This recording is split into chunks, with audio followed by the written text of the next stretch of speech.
आज कल्याण सार्वजनिक वाचनालयात अस्वस्थ मनाचे आलक व कौल कथासंग्रह प्रकाशन समारंभ निमित्ताने उपस्थित, ज्यांच्या सिद्धहस्त लेखनातून साकारलेल्या गझल समाज मनावर अधिराज्य करतात, सुरेश भट यांच्याशी गझलेचं नातं असलेले आजच्या कार्यक्रमाचे अध्यक्ष गझलकार माननीय श्रीकृष्ण राऊत सर, ज्यांचे लेखन साहित्यातील एक संवेदनशील अंग जपते असे माननीय डॉक्टर गणेश तरतरे, तसेच डॉक्टर मुकुंद देशपांडे, निवृत्त मेजर विवेक बोडस, माननीय भिकू बारसकर, माननीय राजेंद्र बनसोडे. आज कथासंग्रह ज्यांना अर्पण केला आहे अशा आज कल्याण सार्वजनिक वाचनालयात अस्वस्थ मनाचे आलक व कौल कथासंग्रह प्रकाशन समारंभ निमित्ताने उपस्थित, ज्यांच्या सिद्धहस्त लेखनातून साकारलेल्या गझल समाज मनावर अधिराज्य करतात, सुरेश भट यांच्याशी गझलेचं नातं असलेले आजच्या कार्यक्रमाचे अध्यक्ष गझलकार माननीय श्रीकृष्ण राऊत सर, ज्यांचे लेखन साहित्यातील एक संवेदनशील अंग जपते असे माननीय डॉक्टर गणेश तरतरे, तसेच डॉक्टर मुकुंद देशपांडे, निवृत्त मेजर विवेक बोडस, माननीय भिकू बारसकर, माननीय राजेंद्र बनसोडे. आज कथासंग्रह ज्यांना अर्पण केला आहे अशा आज कल्याण सार्वजनिक वाचनालयात अस्वस्थ मनाचे आलक व कौल कथासंग्रह प्रकाशन समारंभ निमित्ताने उपस्थित, ज्यांच्या सिद्धहस्त लेखनातून साकारलेल्या गझल समाज मनावर अधिराज्य करतात, सुरेश भट यांच्याशी गझलेचं नातं असलेले आजच्या कार्यक्रमाचे अध्यक्ष गझलकार माननीय श्रीकृष्ण राऊत सर, ज्यांचे लेखन साहित्यातील एक संवेदनशील अंग जपते असे माननीय डॉक्टर गणेश तरतरे, तसेच डॉक्टर मुकुंद देशपांडे, निवृत्त मेजर विवेक बोडस, माननीय भिकू बारसकर, माननीय राजेंद्र बनसोडे. आज कथासंग्रह ज्यांना अर्पण केला आहे अशा मातृतुल्य माई अंजली अरुण साळी व एक समीक्षक, मुद्रक व उत्कृष्ट मुखप्रष्टकार असा अष्टपैलू व्यक्तिमत्व असलेले ज्ञानसिंधू प्रकाशनचे प्रकाशक तानाजी खोडे, तसेच आंतरजाल माध्यमातून उपस्थित असलेले डॉक्टर अनिल कुलकर्णी, डॉक्टर शशिकांत गंगावणे, माननीय गोपाल शिरपूरकर, डॉक्टर चंदू पवार, डॉक्टर विनोद देवरकर, प्राध्यापक भागवत घेवारे, माननीय रमेश चित्ते व कवी अमोल शिरसाट. लेखकांच्या संवेदन तळमळीचे प्रतिभासंपन्न दोन आपत्ते, त्यातील एक अस्वस्थ मनाचे आलक तर दुसरे कौल कथासंग्रह आज ज्ञानसिंधू प्रकाशनच्या माध्यमातून प्रकाशित होत आहे. त्याबद्दल लेखक व प्रकाशक या दोघांचेही मनापासून अभिनंदन. ह्या दोन्ही साहित्य कृतीचा मी खूप जवळून साक्षीदार आहे. त्यांच्या आलक संग्रहासाठी पाठराखण लिहिण्याचा योग मला आला. त्यांच्या संवेदन प्रतिभेच्या मानसशास्त्रीय आविष्काराची जाणीव मला झाली. जवळपास 100 लघुकथा असलेल्या त्यांच्या आलक संग्रहातून मानवी मनाचे अनेक कंगोरे अधोरेखित झाले आहेत. कौटुंबिक भावनात्मक नात्याचा हृदयस्पर्शी कोलाहल अनेक कथेतून प्रत्याश येतो. कथा वाचकास आतून हिलावून सोडते. वाचक झपाटल्यासारखा एका दमात पुस्तक वाचून पूर्ण करतो. हे तर आपल्या व्यथा व कथा आहेत, पण किती नाविन्यपूर्ण असा बोध वाचकास होतो. दुसरी साहित्यकृती कौल हा कथासंग्रह प्रभाकर पवार यांनी मातृतुल्य शिक्षिका अंजली साळीबाई यांना अर्पण करून भावनिकदृष्ट्या कृतज्ञ भाव व्यक्त करताना ऋणाचे महात्म्य अर्पण पत्रिकेत व्यक्त करतात. कौल कथासंग्रहातील कौल व शेवटची कल्पतरू या दोन्ही कथेतून जीवनातील दिशादर्शक व मार्गदर्शक शिक्षिकेचं महत्त्व किती मौल्यवान हा भाव व्यक्त करतात. त्या आयुष्याच्या जडणघडणीत शिक्षक किती मोलाचे ठरतात हा प्रत्यय दोन्ही कथेमधून येतो. त्या कथेत त्यांनी न मागता देतो तो देव, मागितल्यावर देईलच याची शाश्वती नाही तोही देव, असं म्हणत आपल्या आसपास असलेल्या देव माणसास ते ओळखताना दिसतात. आई बाबाबरोबर संस्कार देणाऱ्या सौ अंजली अरुण साळी, माननीय डॉक्टर मुकुंद प्रभाकर देशपांडे यांचा समान वाटा आहे असं कल्पवृक्ष या कथेत लेखक पोटतिडकीने सांगतात. लेखकांच्या जडणघडणीतल्या प्रबलनाच्या प्रामाणिकतेचा प्रत्यय या कथेत येतो. प्रत्येकाने जगण्यात व जीवनात किती प्रांजळ असावे असा ह्या दोन्ही कथा वाचत असताना वाटत राहतं. अनेक संकट झेलून प्रेम किती अमर असतं याचे उदाहरण म्हणजे गर्भार व विधवा या दोन कथा आहेत. जात धर्म पंथ याही पेक्षा पुढे जाऊन निखळ व निर्मळ प्रेम करणारी व्यक्तिरेखा या कथेत येतात. जे लोक प्रेमाला देवत्व मानतात तेव्हा देवही त्यांना निराश करत नाही, तो भरभरून देतो, अन्याय करत नाही. याबरोबर सीमेवर शहीद होणारा सैनिक किती थोर असतो, शहीद झाल्यानंतर दिलेलं वचन पाळतो, हा संदेश या कथेमधून मिळतो. जावाई मच्छिंद्र व सासरे अशोक यांच्या जगावेगळ्या नात्याची व ऋणानुबंधाची अश्रू ही कथा सासऱ्यांतले मायबाप यांचा शोध घेते. सासरवाडीतून निरोप घेताना मुलीऐवजी जावाईच सासऱ्यांच्या वियोगाने रडतो. हा भावनिक प्रसंग प्रभाकर पवार यांनी संवेदनपणे रंगवलेला आहे. ही कथा समाजास एक सकारात्मक नातेसंबंधाचा संदेश देऊन वाचकांचे डोळे पाणावून टाकते. काळीज ही कथा मुलीच्या सुरक्षित भवितव्याची काळजी करणारा बाप सयाजी व लेक रितू यांची घालमेल मांडते. बिघडलेल्या समाज व्यवस्थेत पोटचा गोळा शाळेतून लवकर घरी परतला नाही तर बाप जिवंतपणी कसा मरतो याचं सामाजिक वास्तव या कथेतून येते. त्याचबरोबर आईबापांना डस्टबिन मांडणारी पिढी आईबापांना वृद्धाश्रमात पाठवताना त्यांच्या आयुष्यावर ठपका कसा ठेवते. आईबाप घरातून गेले तरी ते बाहेर स्वाभिमानी जीवन कसं जगतात. अशाच एका स्वाभिमानी आबाची नाते ही कथा सत्य सामाजिक वास्तवावर कोडे ओढते. घरात व घरातील सद्य नाते व बनेल बेगडी गैरसमज उजागर करते. किळस ही कथा भिकाऱ्यांच्या जीवनातील भुकेचं वास्तव मांडते. भुकेपुढे किळसवानं व सडलेलं कुंडीतील खाद्य किती महत्त्वाचं असतं हे त्यामध्ये उद्घृत करते. दुर्गंधीपेक्षा भूक मोठी कशी हे गरिबीचं वास्तव किळस कथेत येतं. त्याचकडे ज्यांच्याकडे भरभरून आहे अशाकडे खायला वेळ नाही, असणाऱ्यांना हसून खाता येत नाही, पण ज्यांच्याकडे भूक आहे त्यांना मिळत नाही, असं भुकेचं सूक्ष्म वास्तव लेखक किळस कथेतून मांडतात. देवारा व अण्णा दोन कथा माणसात देवत्व सांगून जातात. देवारा या कथेत लेखकांच्या छोट्या मुलातील बाल लीला व खोडकरपणा बघून आई मुलास दम भरते. ते तर साहजिकच आहे, परंतु परंपरेने चालत आलेलं वारकरी घराणं टिकावं, तो पताका पुढे जावा यासाठी आई सावध असते व मुलांना शिकवत असते. मुलांच्या खोडकरपणा घालवण्यासाठी प्रयत्न करत असते. देव नक्की निरागस मुलात असतो, ज्यांच्या बाल लीलात असतो, असं सांगणारी नात्यातली मावशी. आई व मावशी यांचा उद्देश एक पण त्यांच्या समजावून घेणारं मानसशास्त्र वेगळं, असा संदेश या कथेतून मिळतो. अण्णा या कथेतून कृतीस देव व घरास मंदिर मानणारे माणूस म्हणून अण्णा यांचं पात्र खूप संवेदन वाटतं. टापटीप व नेटकेपणा यांच्या जीवनाचा एक भाग. दाताला एखादा खडा लागावा तसा एखादा अशुद्ध शब्द अण्णांना खटकतो.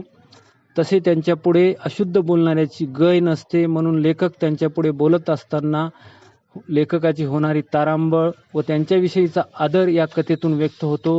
तसेच या कथेतून चांगल्या भावना व कर्तृत्वाला पूजले पाहिजे हा संदेश कथाकार देतात. कौल या कथासंग्रहाच्या जडणघडणीत लेखकांची तळमळ, प्रकाशक व तानाजी खोडे यांचा काटेकोर कटाक्ष, मुद्रण व बाह्यरंग, तसेच माननीय अरुण देशपांडे यांची पाठराखण, डॉक्टर विनोद देवरकर यांची प्रस्तावना व तानाजी खोडे यांचे मनोगत कथासंग्रहास सार्थ ठरवते. या कथासंग्रहाच्या मुळाशी असलेले आई वडील व त्यांच्याविषयी असलेली प्रभाकर पवार यांची घालमेल मला मोलाची वाटते. अशा संवेदनशील व प्रतिभावंत लेखकास ज्या आई वडिलांनी घडवलं त्यांना प्रणाम. प्रत्येक पुरुषांच्या यशामागे एक स्त्री असते, हे प्रभाकर पवार यांच्या बाबतीत 100% सत्य आहे. प्रभाकर पवार यांच्या सुखदुःखात सामील असलेल्या अपर्णाताई पवार देशमुख यांचं सहकार्य अत्यंत मोलाचं आहे. तसेच लक्ष्मणासारखा भाऊ सतीश पवार हे रसायन लेखकांच्या जडणघडणीत मोलाचे योगदान कदापि नाकारता येणार नाही. यापुढे सर्व कुटुंब प्रभाकर पवार यांना अशीच खंबीर साथ देतील व त्यांच्यातला लेखक जीवन ठेवतील, हीच माफक अपेक्षा. प्रभाकर पवार यांच्या दोन्ही साहित्यकृतीस वाचक भरभरून प्रेम करतील व सकारात्मक कौल देतील, यात मुळीच शंका नाही. तसेच अस्वस्थ मनाचे अलग व कौल दोन्ही कथासंग्रह प्रत्येकांना वाचावा व संग्रहित ठेवावा असा उत्कृष्ट दर्जेदार आहे. तसेच वाचकांनी पुस्तक विकत घेऊन वाचण्या इतका दुसरा आनंद कशातही नाही असं मला वाटते. प्रभाकर पवार व तानाजी खोडे यांच्या वाटचालीस खूप शुभेच्छा. तसेच ऑनलाईन सत्राचे उद्घाटन झाले असे मी जाहीर करतो व माझे 2 शब्द थांबवतो. धन्यवाद.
नमस्कार. मी डॉक्टर शशिकांत गंगावणे मुंबईवरून आपल्याशी बोलत आहे. ज्ञानसिंधू प्रकाशनाचे सर्वेसर्वा आदरणीय तानाजी खोडे सर आणि अलग कथा, लघुकथा, दीर्घकथा, कविता, गझल, समीक्षण सर्व साहित्याचे प्रकार अगदी सहज हाताळणारे आमचे मित्र आदरणीय प्रभाकर पवार सर, या दोघांचेही मनापासून अभिनंदन. आणि प्रभाकर पवार सरांचा अस्वस्थ मनाचे अलग आणि कौल हे 2 संग्रह आज प्रकाशित होत आहेत. त्याबद्दल त्यांचे मनपूर्वक अभिनंदन आणि पुढील वाटचालीसाठी मनपूर्वक शुभेच्छा. धन्यवाद. कुलकर्णी आज श्रीयुत प्रभाकर पवार यांच्या 2 पुस्तकांचं प्रकाशन ऑनलाईन आणि ऑफलाईन पद्धतीनं एका सृजनात्मक पद्धतीनंच होत आहे असं म्हणावं लागेल. त्यांचं पहिलं पुस्तक अस्वस्थ मनाचे अलग अति लघु कथा, अनेकांनी हे वाचलं आहे. आणि दुसरं पुस्तक कौल हा कथासंग्रह येत आहे. या दोन्ही प्रकाशनाच्या निमित्त मी त्यांचं हार्दिक अभिनंदन करतो. वाचन कमी झालेल्या युगात आज आपण एखादा आशय मोजक्या शब्दात जर सांगितला तर वाचनाची गोडी वाढते असं आपण म्हणू शकू. कारण कंटाळवाणं आणि फापट पसारा शब्दांचा जर जास्त असेल तर लोक वाचनाकडे वळत नाहीत. आणि प्रभाकर पवार यांनी समाजातील दैन्य, वेदना, दुःख, हास्य इतक्या सुरेखपणे टिपलं आहे आणि योग्य शब्दात ते मांडलं आहे. त्यामुळे साहित्य अस्वस्थ करणारं तर आहेच, पण कायमचं लक्षात राहणारं सारखं सुद्धा आहे. या निमित्तानं हे अलग अतिशय वाचनीय झाले आहेत, मनात ठसणारे झाले आहेत. तसंच आता त्यांचं दुसरं पुस्तक जे आहे कौल हा कथासंग्रह आहे, हा सुद्धा वाचकांना निश्चित खिळवून ठेवेल याची मला आशा आहे.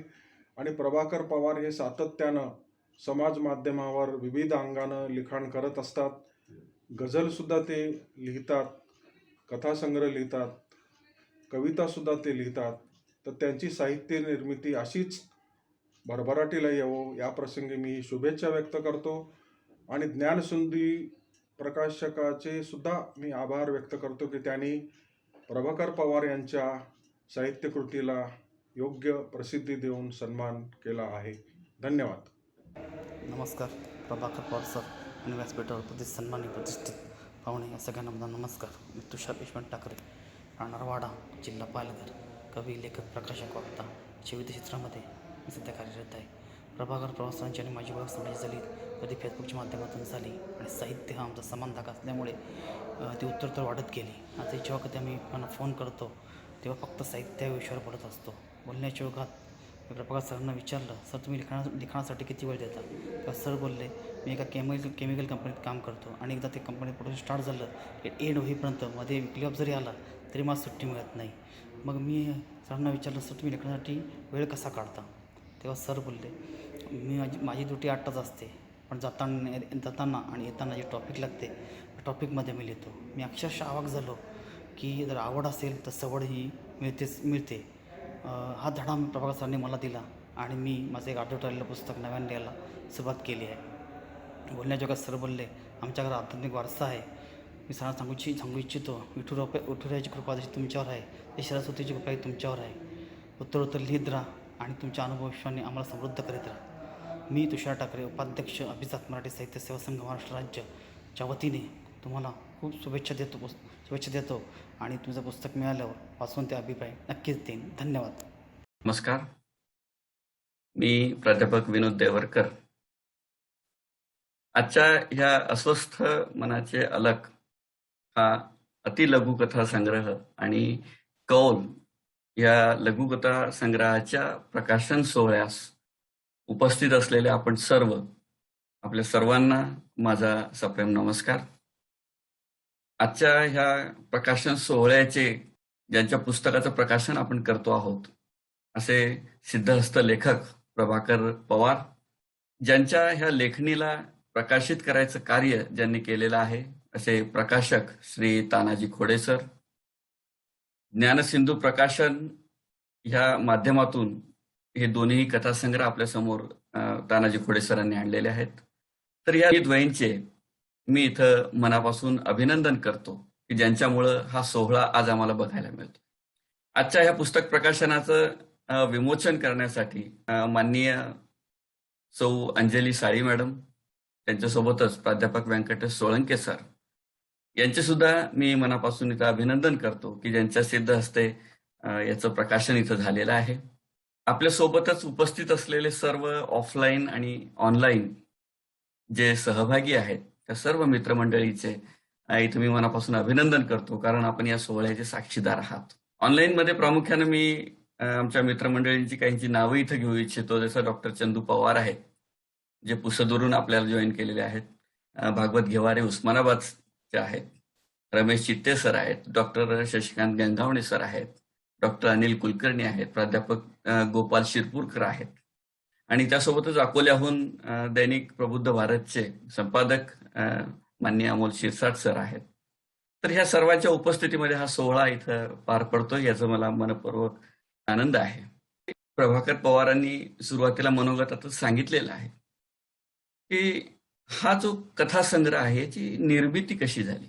एकंदरीतच आपल्यावर जे संस्कार लहानपणापासून घडत असतात, तर त्या संस्कारांचं प्रतिबिंब आपण आजूबाजूला समाजाच्या घटना बघत असतो, त्याचे आपल्या मनावर पडलेले प्रतिबिंब, तर ह्या सगळ्यांचा एकंदरीत सार स्वरूपामध्ये हा कौल नावाचा कथासंग्रह आपल्यासमोर तयार झालेला आहे. याचं सर्व श्रेय ते आपल्या शिक्षिकेला सो अंजली साळी मॅडम यांना ते देतात, ज्यांनी त्यांच्या आयुष्यावर संस्कार केलेत, जीवन जगण्याचा कौल त्यांना दिला. तर हा ईश्वरी संकेत मानून त्यांनी आई आणि साळी मॅडम यांना हा संग्रह प्रकार अर्पण केलेला आहे. तर ही जडणघडण आणि तो ऋणानुभाव जपत तो ऋणनिर्देश करणे हे सुद्धा आपल्या जीवनामध्ये फार महत्वाचं असतं, आणि तो प्रामुख्यानं प्रभाकर पवार यांनी इथं सांभाळलेला आहे.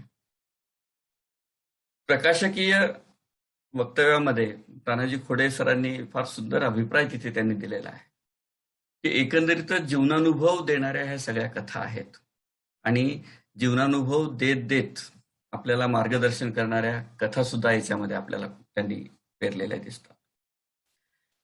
या कथासंग्रहाच्या बाबतीत बोलायचं झालं तर आमचे मित्र प्रभाकर पवार, मुळात अलक हा त्यांचा कथासंग्रह प्रकाशित झालेला होता. त्यांच्या बऱ्याचशा अलक त्या नजरेखालून गेलेल्या होत्या, वाचनात आलेल्या होत्या, आणि छोट्या छोट्या 4-5 ओळींच्या, कधी 2 ओळींच्या, कधी 7-8 ओळींच्या अशा कथा वाचताना त्याच्यातून जे साहित्यिक मूल्य आपल्याला मिळायचं, जो एक तत्व आपल्याला मिळायचं, तर ते तत्व मनाला भिडणार होतं. आणि ह्या निमित्तानंच जेव्हा त्यांच्याशी परिचय झाला, विचारांची देवाणघेवाण होऊ लागली आणि त्यांनी सहज एक प्रस्ताव ठेवला की सर, माझ्या कथासंग्रहासाठी आपण प्रस्तावना द्याल का? मित्रांनो, तोपर्यंत मी कुठल्याही कथासंग्रहाला असेल, पुस्तकाला असेल, कशालाही प्रस्तावना दिलेली नव्हती. माझे गझल क्षेत्रातले गुरु, ज्यांनी मला गझल कशी लिहायची, मुळात गझलेबद्दलचं प्रेम ज्यांनी मला इथं दिलेलं आहे, ते आदरणीय डॉक्टर श्रीकृष्ण राऊत सर यांचे शेर जेव्हा जेव्हा फेसबुकवर प्रकाशित व्हायचे, तर त्याच्यावर जे 8-10 ओळीचं भाष्य असेल ते भाष्य मी करत होतो. आणि या भाष्य करताना जी काही वाचक मंडळी आहे, तर त्याच्यामध्ये प्रभाकर पवार सुद्धा हे एक आहे. प्रभाकर पवार त्या शेरावर केलेलं भाष्य वाचायचे आणि मग कालांतरानं ते भाष्य त्यांना जेव्हा आवडायला लागलं, तर त्याच अनुषंगानं त्यांनी फोन केला की सर, आपण करत असलेलं भाष्य मला आवडतं आणि माझी अशी मनापासून इच्छा आहे की आपण माझ्या कथासंग्रहाला प्रस्तावना द्यावी. प्रस्तावना देणे हा भाग वेगळा होता, कारण आपण कुठल्याही प्रतीचे साहित्यिक किंवा असं कुठलंही एक वलय घेऊन वावरणारे आपण नव्हतो आणि त्यामुळे साहजिकच मनामध्ये, माझ्या सुद्धा मनामध्ये प्रश्न उभा राहणं साहजिक होतं की मी प्रस्तावना दिली तर त्याचा तुम्हाला काय फायदा होईल. प्रभाकर म्हणाले की मला फायद्याचं किंवा याच्याशी काही घेणं नाही, मला माझी कथा त्याच्यातलं मूल्य समजून सांगणारा व्यक्ती पाहिजे आणि ते तुम्ही करू शकता. आणि म्हणून त्या अनुषंगानं जेव्हा आम्ही कथा वाचायला सुरुवात केल्या आणि तेव्हा जाणवायला लागलं की नाही, खरंच कथा त्या ताकदीच्या आहेत. कथा ताकदीच्या असल्यामुळे त्याच्यावर भाष्य करणं किंवा त्याचं प्रस्तावना स्वरूपात त्यांना मांडणं मला फारसं कठीण गेलेलं नाही. की ह्या कथासंग्रहामध्ये तुम्ही काय वाचणार आहात, तर त्याचं सारांश रूपानं मूल्य आपल्या समोर ठेवायचं आहे जे, आणि तो प्रयत्न मी केला. त्या कथा वाचत असताना याच्यातली अनेक अशी पात्र आहेत की जी सरळ थेट हृदयाला हात घालतात. आता उदाहरणार्थ आपण पहिली कथा जी या कथासंग्रहामध्ये आहे, गर्भार नावाची जी कथा आहे, तर गर्भार नावाच्या कथामध्ये एक नवरा बायकोची, गर्भार स्त्रीची आणि विंचवीची, मंग्या रखमाची कथा ही आहे. एकंदरीतच एकामेकावर होत असलेलं जीवापाड प्रेम ते प्राणीमात्रांपर्यंत कसं जावं हे सांगण्याचा या कथेतून फार चांगला प्रयत्न केलेला आहे. गर्भार विंचवीला गर्भार रखमा मारायला धजावत नाही किंवा नवऱ्याला मारू देत नाही, हे मूल्य आपल्याला त्याच्यातून शिकायचं आहे. विधवा नावाची जी कथा आहे ती एक सुंदर प्रेम कथा गुंफलेली आहे की ज्याच्यामध्ये अमृता नावाची जी मुलगी आहे, तर तिचं प्रेम एका सैनिकावर जडतं, धनंजय नावाचा तो सैनिक, आणि त्याला युद्धामध्ये वीरगती प्राप्त होते. जो शेवट आहे तो निश्चितच आपल्याला विस्मयकारक असा याच्यामध्ये मिळतो. गरिबी आणि भूक याचं वास्तव दर्शन आपल्याला प्रभाकरांच्या किळस या कथेमध्ये मिळतं. भूक किती तीव्र असू शकते हे आपल्याला या कथेतून इथं बघायला मिळतं. हा कथासंग्रह ज्यांना अर्पण केलेला आहे अशा साळीबाईंच्या एकंदरीत संस्कारावर आधारित, त्यांनी केलेल्या मार्गदर्शनावर आधारित कौल ही कथा आपल्याला या संग्रहामध्ये बघायला मिळतं, ज्या अनुषंगाने याचं शीर्षक सुद्धा कथासंग्रहात देण्यात आले. तर अशा अनेक कथा ज्या आहेत की जसं अश्रू आहे, प्रामुख्यानं जावई आणि सासरा यांचं नातं कसं असू शकतं, तर हे आपल्याला याच्यामध्ये बघायला मिळतं. नवदुर्गा नावाची एक कथा याच्यामध्ये आहे की ज्याच्यामध्ये रेश्मा नावाचं एक जे कॅरेक्टर आहे, रेश्मा कामेरकर, शेजारी यांचं नातं कसं असावं हे सुद्धा आपल्याला या कथेतून बघायला मिळतं. देव्हारा नावाची एक कथा आहे की ज्याच्यामध्ये लहान मूल, त्याच्यामध्ये भगवंताचे कसे अंश असतात, ते किती निरागस असतात पाहिजे, तर ह्या सुद्धा सांगण्याचा प्रयत्न देव्हारा या कथेमध्ये केलेला आहे. बऱ्याचशा कथा व्यक्तिदर्शन आपल्याला त्या कथेच्या माध्यमातून घडतं. त्याच्यामध्ये प्रामुख्याने आपण अण्णा आहे, जनूमामा आहे, जनाबाई आहे, प्रसाद नावाची एक कथा आहे की जी मिताली आत्याच्या किंवा मिताली देशपांडेंच्या ह्या कॅरेक्टरच्या अवतीभोवती फिरते, ज्या अमेरिकेला राहतात. मुलांना पाठवत असलेला खाऊ आणि त्या खाऊच्या माध्यमातून जे एक दैवी नातं मुलांचं आणि मिताली आत्याचं झालेलं आहे.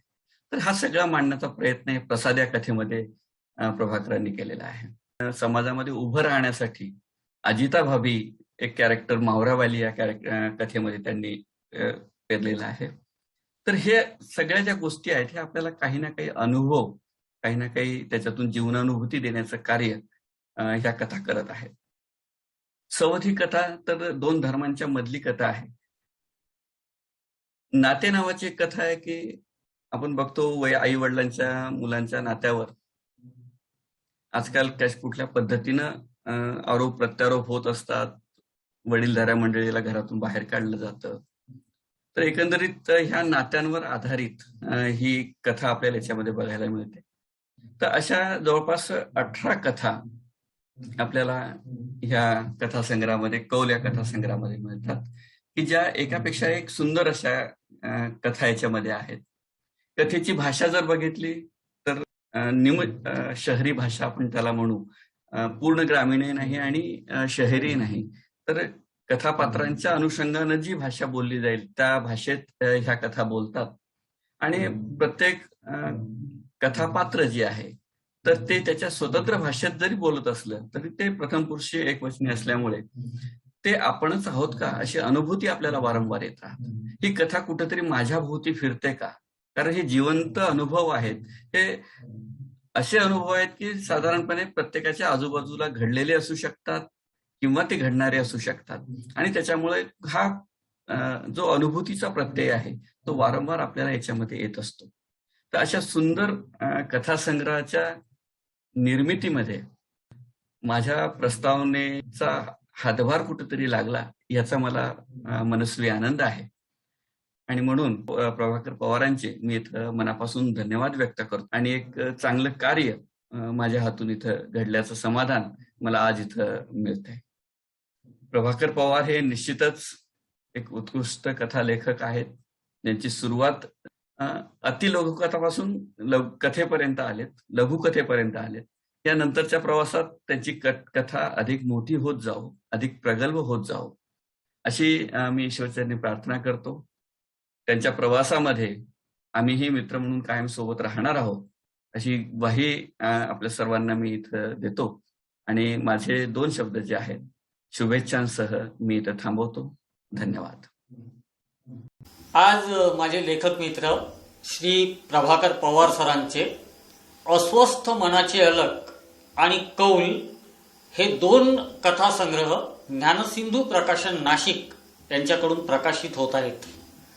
अलक म्हणजेच अतिलघु कथा हा साहित्य प्रकार हल्ली अतिशय प्रसिद्ध होतो आहे आणि अस्वस्थ मनाचे अलक वाचल्यानंतरच आपल्यास त्याचे कारण कळू शकेल. अतिशय कमी शब्दात अनेक संवेदनशील विषय या अलक काव्य प्रकारात हाताळले जातात आणि अतिशय यशस्वीरित्या ते श्री प्रभाकर पवार सरांनी अस्वस्थ मनाचे अलक यातून सिद्ध केलेले आहेत.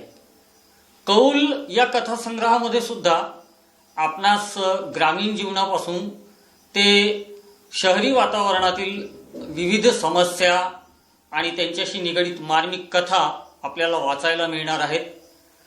रसिक वाचकांकरिता ही खरं तर वैचारिक मेजवानीच ठरणार आहे. या 2ही प्रकाशित होत असलेल्या कथासंग्रहांना माझ्याकडून भरभरून शुभेच्छा आणि सरांकडून असेच सकस साहित्य आपल्याला भविष्यातही वाचायला मिळो याच सदिच्छा. माणसाला जेव्हा अभिव्यक्त व्हायचं असतं तेव्हा तो अभिव्यक्तीची साधनं शोधत असतो. प्रभाकर पवारांना तो सूर गवसला कथेतून. फार कमी साहित्यकार या अलकच्या नादी लागतात, पण प्रभाकर पवारांनी आपल्याला अलकच्या नादी लावलं. तसेच प्रभाकर पवारांचा कौल हा कथासंग्रह सुद्धा आपल्या काळजाचा ठाव घेणार आहे. अर्थात तो त्यात यशस्वी ठरला आहे. या दोन्ही संग्रहाची पर्वणी ज्ञानसिंधू प्रकाशनाने आपल्यासाठी दिलेली आहे. मी प्रभाकर पवारांना मनभर शुभेच्छा देतो आणि इतकीच इच्छा व्यक्त करतो की त्यांनी आपल्या लेखणीचं धारदार टोक सतत वाहत ठेवावं. नमस्कार, मी भागवत घेवारे, सहशिक्षक तेरणा साखर कारखाना प्रशाला तेरणा नगर. प्रभाकर पवार यांच्या अस्वस्थ मनाचे अलग व कौल हा कथासंग्रह, तर अस्वस्थ मनाचे अलग हा अलग संग्रह, अतिलघु कथासंग्रह ज्ञानसिंधू प्रकाशन नाशिक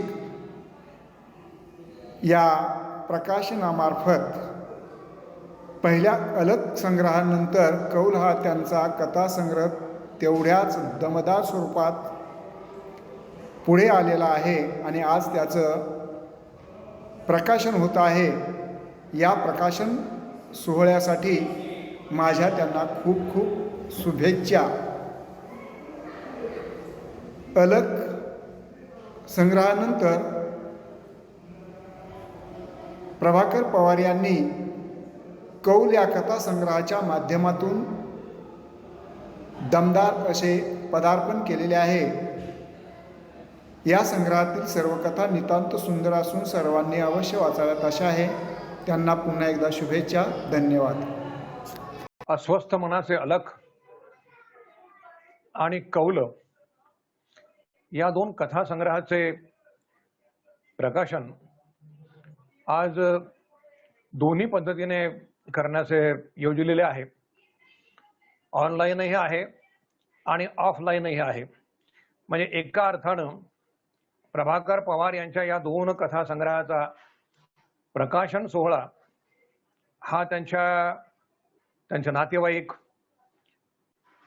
कुटुंबातील मंडळी, मित्रमंडळी आणि बाकी मान्यवर जे आहेत त्या सगळ्यांच्या ऑनलाईन आणि ऑफलाईन उपस्थितीमध्ये, म्हणजे ज्याला आजकालच्या भाषेत जर बोलायचं झालं तर आपण या कार्यक्रमाला, या प्रकाशन समारंभाच्या आनंद सोहळ्याला एक कांबो ऑफलाईन आणि ऑनलाईन दोन्ही मिळून असा हा प्रकाशन सोहळा होतो आहे. त्याचा मनस्वी आनंद आहे. आजच्या या प्रकाशन सोहळ्यामध्ये प्रकाशक म्हणून ज्यांच्या हस्ते आपल्याला पुस्तकाचं प्रकाशन करायचं आहे त्याच्यामध्ये तो अंजली अरुण साळी मॅडम आणि प्राध्यापक व्यंकटेश साळुंके या दोन मान्यवरांच्या हस्ते आपल्याला या दोन्ही पुस्तकांचं प्रकाशन संपन्न झालेलं आहे. आणि या कार्यक्रमाला मान्यवर म्हणून प्रमुख उपस्थितीमध्ये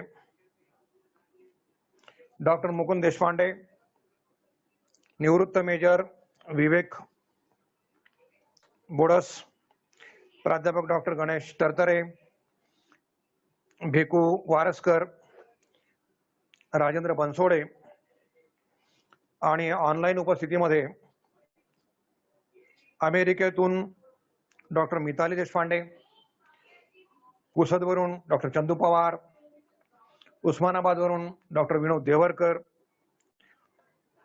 दैनिक गोदातीरचे उपसंपादक माननीय रमेश चित्ते साहेब, मुंबईवरून शशिकांत गंगावणे, चंद्रपूरवरून गोपाल शिरपूरकर, वर्ध्यावरून अभिजित राऊत आणि अकोल्यावरून कवी अमोल शिरसाट अशा सर्व उपस्थित मान्यवरांचं या आनंद सोहळ्यामध्ये सहभाग आहे. आणि ही गोष्ट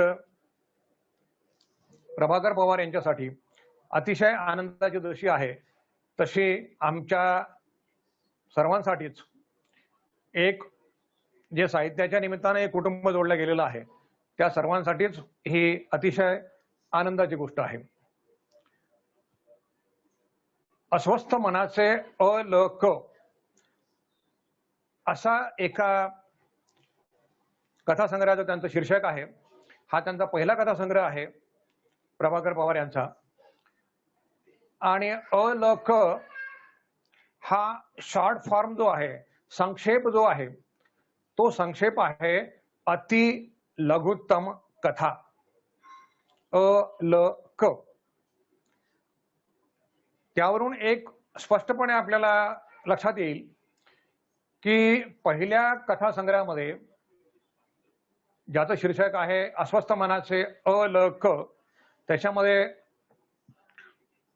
अतिलघुत्तम कथा आहेत. आणि या अतिलघुत्तम कथेची थोडी पुढची पायरी म्हणजे लघुत्तम कथा म्हणू त्याला आपण. अशा लघुत्तम कथांचा संग्रह जो आहे तो संग्रह कौल. एक गोष्ट मला तुम्हाला आवर्जून सांगितली पाहिजे. प्रभाकर पवार यांचं व्यक्तिमत्व जे घडत गेलेलं आहे, लेखनाला सुरुवात त्यांनी खूप उशिरा केलेली आहे, पण त्या अगोदर शाळेपासून त्यांच्यावर ज्या ज्या प्रकारचे संस्कार झालेले आहेत, संस्कार करणाऱ्या मॅडम ज्या आहेत साळीबाईंच्या संस्कारानं त्यांना जी कथा सुचलेली आहे ती अर्थात प्रत्यक्ष घडलेली गोष्ट आहे, सत्यकथा आहे ती. कौल शीर्षकाचीच कथा आहे ती. आणि आपल्यावर संस्कार केलेल्या शिक्षिकेच्या विषयी उतराई होण्यासाठी कौल हा कथासंग्रह प्रभाकर पवार यांनी सौ अंजली अरुण साळे मॅडम यांना अर्पण केलेला आहे. ही गोष्ट मला या कालखंडामध्ये जास्त महत्वाची वाटते. त्याला कारण असं आहे की एकतर जीवनमूल्याची इतकी पडझड सुरू झालेली आहे, शिक्षण पद्धतीमध्ये इतकी व्यावसायिकता आलेली आहे, औपचारिकता आलेली आहे, आणि संस्काराचा भाग तर फार दूरचा राहिला. शिक्षकांच्या विषयी असलेला आदर विद्यार्थ्यांच्या मनामध्ये कायम राहावा, वर्षानुवर्ष कायम राहावा, आणि त्याचं स्मरण म्हणून त्याचं उतराई होण्यासाठी प्रभाकर पवार सारख्या कथा लेखकानं आपलं पुस्तक आपल्या शिक्षिकेला अर्पण करावं, ही मला वाटते 2021 मधली माझ्या दृष्टीनं अतिशय महत्वाची असलेली घटना आहे आणि ती अनुकरणीय आहे. हा संस्काराचा भाग जो आहे, म्हणजे एक साधी गोष्ट की मुलांनी मारलेल्या दगडानं शेजारच्या शाळेच्या शेजारी असलेल्या घरावरचे कौल फुटतात, आणि साळी मॅडम ज्या आहेत त्या साळी मॅडम त्या विद्यार्थ्यांना त्या फुटलेल्या कौलासंबंधीचं ज्या प्रकारे मार्गदर्शन करतात, आपण काय केलं पाहिजे, काय नाही केलं पाहिजे, एकूण समाजाविषयी आपल्याला आपली बांधिलकी काय आहे, या प्रकारचं जे ते जीवनमूल्य रुजवतात, ते जीवनमूल्य अजूनही प्रभाकर पवार यांच्या मनामध्ये जिवंत आहे, कायम आहे. आणि ही गोष्ट जी आहे, ही गोष्ट या प्रकाशन सोहळ्याच्या निमित्तानं मला तुम्हाला आवर्जून सांगितली पाहिजे. मनोगतामध्ये प्रभाकर पवारांनी लिहिलंच आहे, त्यांच्या शिक्षिका असलेल्या आणि कथेची त्या नायिका असलेल्या, कौल कथेची नायिका असलेल्या साळीबाई आणि यांची आई, अशा दोन स्त्रियांनी त्यांच्या कोवळ्या वयामध्ये त्यांच्यावर जे संस्कार केलेले आहेत, त्या संस्कारातून त्यांची व्यक्तिमत्वाची जडणघडण जी आहे ती होत गेलेली आहे. कथालेखक म्हणून जी जडणघडण आहे ती पण होत गेलेली आहे. मनोगतामध्ये त्यांनी लिहिलंय की मला कधी वाटलं नव्हतं की मी एवढ्या कथा लिहील, त्याचं पुस्तकही प्रकाशित होईल, आणि आज या आनंद सोहळ्यामध्ये ती दोन्ही पुस्तकं प्रकाशित झालेली आहेत. हा आनंद सोहळा प्रभाकर पवार यांच्यासाठी, सौ अंजली अरुण साळीबाईसाठी, त्यांच्या कुटुंबासाठी हा अत्यंत हृदय असा प्रसंग आहे. ह्या सगळ्या कथा वाचताना एक गोष्ट लक्षात येते की ज्या तऱ्हेनं कौल कथेची नायिका असलेल्या साळीबाई आणि यांची आई या दोघांचे जसे दोन्ही स्त्रियांचे संस्कार जसे त्यांच्यावर झालेले आहेत, तशा या कथांमधून आलेल्या ज्या स्त्रिया आहेत त्या स्त्रियांच्या पात्रांचा जर स्वतंत्रपणे विचार केला आपण, तर तो या कथा संग्रहासंबंधी एक स्वतंत्रपणे लेख होऊ शकेल. खर तर कथा वाङ्मयामध्ये, कादंबरीमध्ये आणि त्या तुलनेमध्ये अल्प प्रमाणात का होईना कवितेमध्ये, गझलमध्ये स्त्रीवादी भूमिकेतून केलेलं चित्रण जे आहे, स्त्रियांची होत असलेली फरफड जी आहे, ओढाताण जी आहे, धुसफूस जी आहे, त्यांची दुःख, वेदना, आशा, आकांक्षा, ह्या सगळ्या विविध तऱ्हेनं या कथांमधून येत राहतात. गर्भार शीर्षकाची जी कथा आहे त्या कथेमध्ये असलेली रुक्मिणी जी आहे, या रुक्मिणीची गोष्ट वाचताना आपण अनेकांनी जी ऐकलेली असेल, वाचलेली असेल, अशी साधूची आणि विंचवाची गोष्ट जी आहे, जी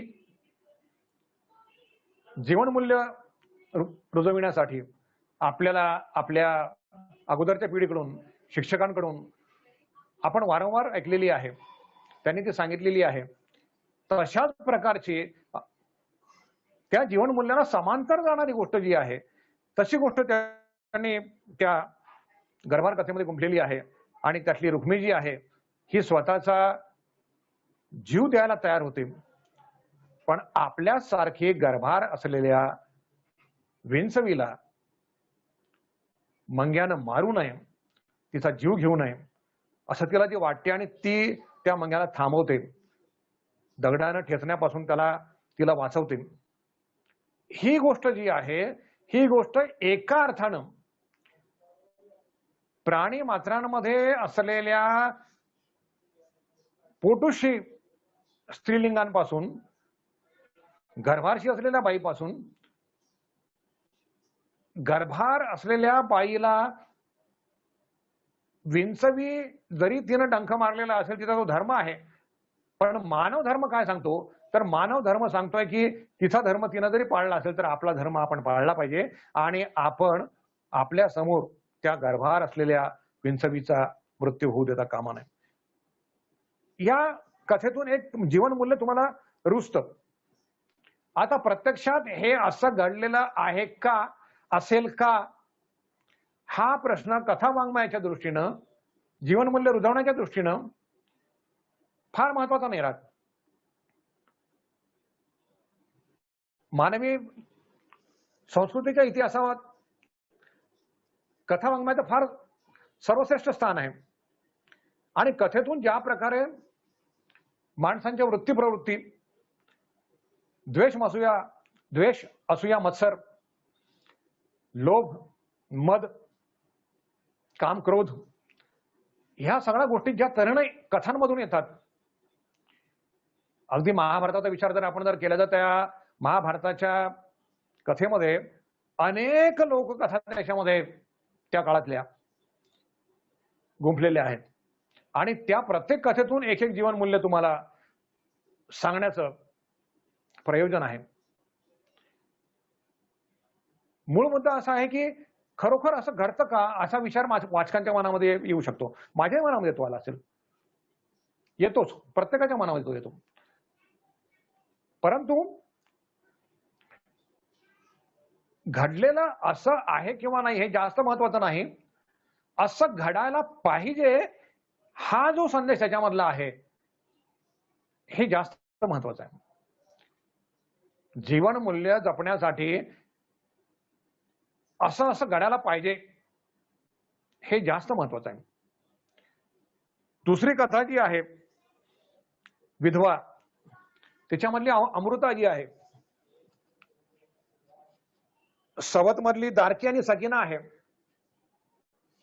या स्त्रिया सुद्धा अतिशय चांगल्या तऱ्हेनं त्यांचं आयुष्य, त्यांची जीवनमूल्य अतिशय चांगल्या तऱ्हेनं बिंबवताना प्रभाकर पवारांनी रेखाटलेले आहेत.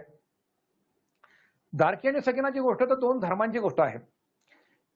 हिंदू स्त्री आणि मुस्लिम स्त्री या दोघींची गोष्ट आहे.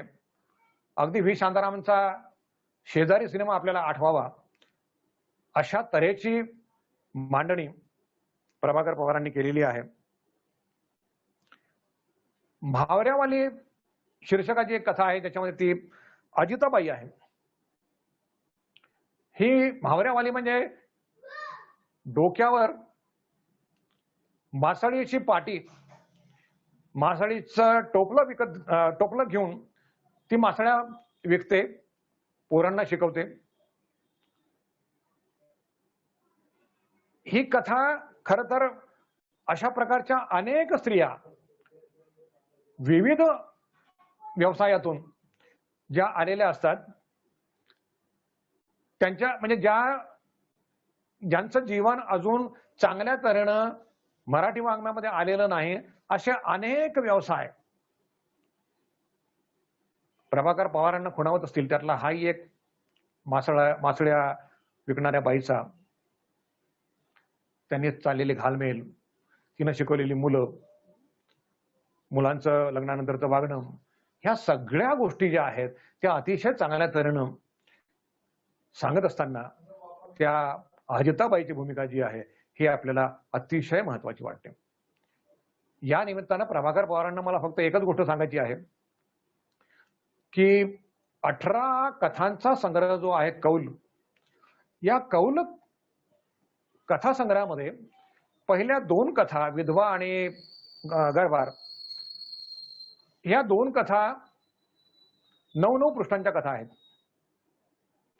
आणि उरलेल्या 16 कथा ह्या प्रत्येकी जवळपास 4-4 पृष्ठांच्या कथा आहेत.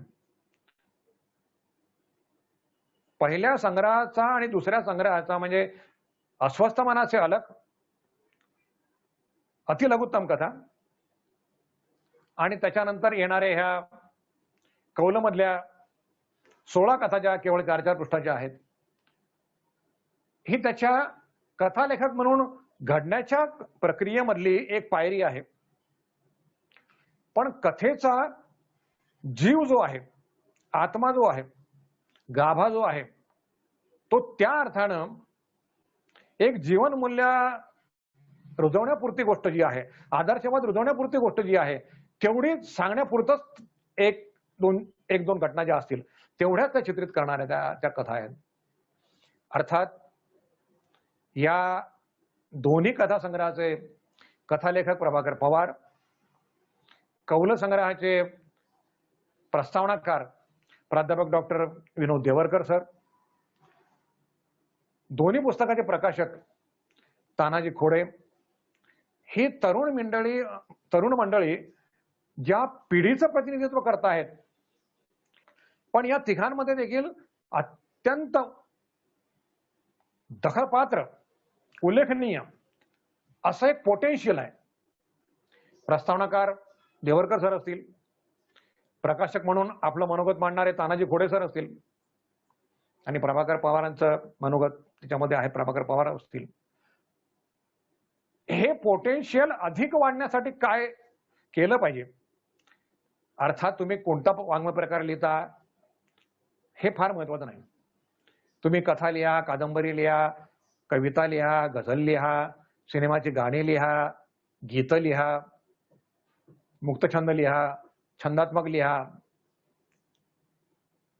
कुठलाही प्रकार तुम्ही लिहा, पण त्या प्रकाराला लेखनापूर्वीची जी मशागत लागते तुमची जमीन तयार करण्याची, ती जमीन तयार करण्याची मशागत म्हणजे तुमचं वाचन आहे. तुम्ही जेवढं वाचत जाल तेवढं तुमच्या मनातला लेखक जो आहे हा संस्कारित होत जाईल आणि त्याच्या घडण्याच्या शक्यता ज्या आहेत, ते पोटेन्शियल जे आहे त्याचं ते अधिक विकसित होण्याची शक्यता असते. बरेचदा आपल्याला आपल्या मनातली कथा देखील त्याच्या समांतरपणे आपण कथा वाचत असतो एका लेखकाची, आणि आपल्या मनातली कथा जी आहे ती आपल्या मनातल्या मनात विकसित होत राहते समांतरपणे. सध्या तरी प्रभाकर पवारांचं वाचन या दोन्ही कथा संग्रहातून फारसं आहे असं कथा वाचल्यावर तर नाही वाटत. अर्थात हा नकारात्मक सूर लावण्याचं कारण असं आहे की मला प्रभाकर पवारांकडून अपेक्षा खूप आहेत. वाचनासंबंधीचा जो मुद्दा मी मांडलेला आहे तो केवळ प्रभाकर पवारांसाठी नाही, तो प्रस्तावनाकार doctor Vinod Devarkar sir, Bhagwat Ghevare sir, Chandu Pawar, doctor Chandu Pawar, Amol Shirsat आणि इतर अनेक मंडळी जी या क्षेत्रामध्ये आलेली आहेत, एक एक पुस्तक घेऊन आलेली आहेत. काहींची पुस्तकं येतील, त्यांनी लेखन सुरू केलेलं आहे, कविता सुरू केलेल्या आहेत, गझल सुरू केलेल्या आहेत. तर या सगळ्यासाठी जी एक जमीन तयार करावी लागते तिची मशागत जी आहे ती मशागत वाचनाशिवाय अधुरीच आहे, अपुरी आहे. एक वयानं ज्येष्ठ झालेला, या क्षेत्रामध्ये अनेक वर्षापासून गेली 4 दशकं जवळपास काम करत असलेला तुमचा एक ज्येष्ठ मित्र म्हणून मला तुम्हाला सांगायचं आहे की तुमचं पोटेन्शियल जे आहे ते खूप आहे, संभावना खूप आहेत, शक्यता खूप आहेत तुमच्याकडून अधिक चांगलं लिहून होण्याच्या, आणि त्या अपेक्षाही तुमच्याकडून आहेत. पण ह्या अपेक्षा पूर्ण करत असताना तुम्हाला ज्या पद्धतीची मेहनत करावी लागणार आहे, ज्या पद्धतीनं आपली जमीन तयार करावी लागणार आहे, त्याचं एकमेव सूत्र आहे की तुम्ही एक पान जर लिहित असाल तर कमीत कमी 10 पानं वाचली पाहिजेत. या अर्थानं एक कविता तुमच्याकडून लिहून होत जर असेल तर त्याच्या अगोदर तुम्ही 10 कविता वाचल्या का? एक गझल तुमच्याकडून लिहून होत असेल तर तुम्ही 10-20 गझला अगोदरच्या वाचलेल्या आहेत का? हे अत्यंत अत्यंत महत्वाचं आहे. प्रभाकर पवारांनी शेवटच्या पानावर त्यांचा परिचय आहे, त्याच्यामध्ये त्यांनी ते स्वतः मानसशास्त्रामध्ये MA झाल्याचा उल्लेख केलेला आहे. लेखकाचं लेखन जेवढं महत्वाचं आहे त्याहून अधिक त्याचं वाचन महत्वाचं आहे, कारण त्याच्या घडण्याच्या प्रक्रियेमध्ये त्याची जमीन तयार करणारं मेहनतीचं काम जे आहे ते त्याचं वाचन आहे. कादंबऱ्याचा उल्लेखही त्यांनी आगामी कादंबऱ्यांचा उल्लेख शेवटच्या पानावर केलेला आहे. दोन्ही कथा संग्रहाच्या प्रकाशन सोहळ्याचं या अत्यंत वृद्ध असलेल्या कौटुंबिक सोहळ्याचं अध्यक्षपद आयोजकांनी मला दिलं, त्याबद्दल मी अंतःकरणपूर्वक आयोजकांचा आभारी आहे. आणि या निमित्तानं प्रभाकर पवारांना त्यांच्या पुढील लेखनासाठी त्यांनी अगदी चांगल्या तऱ्हेनं मनावर घेतलं तर माझ्या सूचनांसहित त्यांच्याकडून जास्त अपेक्षा आहेत आपल्याला लेखनाविषयीच्या, ते पुढील लेखन त्यांचं यापेक्षा अधिक दर्जेदार, अधिक समृद्ध असं होईल अशा शुभेच्छा त्यांना देतो. प्रस्तावनाकार प्राध्यापक डॉक्टर विनोद देवरकर सर आणि आमचे तरुण मित्र असलेले प्रकाशक तानाजी खोडे सर यांनी पण अशी अनेक पुस्तकं प्रकाशित करण्यासाठी त्यांना शुभेच्छा देतो. तानाजी खोडेंना फक्त मला एकच सांगायचं आहे की ज्ञानसिंधू प्रकाशनाचं पुस्तक जेव्हा बाहेर येतं तेव्हा त्याचं मुखपृष्ठ जे आहे त्याच्यावर थोडा गंभीरपणे विचार केला पाहिजे. आणि ते मुखपृष्ठ 2021 मध्ये छापल्यासारखं वाटलं पाहिजे. अर्थात त्यासाठी अनेक पुस्तकांची मुखपृष्ठ त्यांनी पाहिली पाहिजे, त्यांचं निरीक्षण केलं पाहिजे, चांगल्या चित्रकारांकडून ती करून घेतली पाहिजे.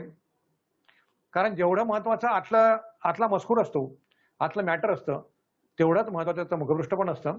आणि त्याला चित्रकाराने त्याची कला, त्याच्यामध्ये आविष्कार त्या कलेचा केलेला असतो, त्या दृष्टीनं ते मुखपृष्ठ देखील एकूणच त्या पुस्तकाच्या प्रोडक्शन मध्ये अत्यंत महत्वाची भूमिका पार पाडणार असतं.